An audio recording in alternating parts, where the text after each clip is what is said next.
मोड आलेले धान्य कोणी खावे? तर ज्यांची पचनशक्ती ही चांगली आहे, जे व्यायाम खूप जास्ती करतात, ज्यांची श्रमाची अशी कामं आहेत, अशा लोकांनी मोड आलेले कडधान्य घेतली तर चालणार आहेत. मोड आलेले कडधान्य कसे घ्यावे? तर मोड आलेले कडधान्य जे आहे रात्री जस्ट भिजत घालून तेलात तुपावर भाजून मग नंतर ते घेतलं तर ते बेनिफिशियल आहे. रॉ फॉर्ममध्ये मोड आलेले कडधान्य घेऊ नये. मोड आलेले कडधान्य कुणी घेऊ नये?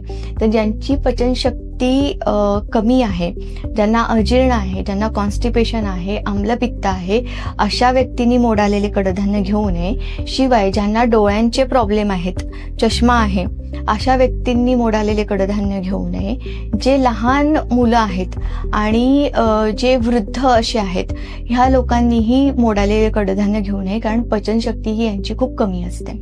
अधिक माहितीसाठी खाली दिलेल्या नंबरवर संपर्क करा.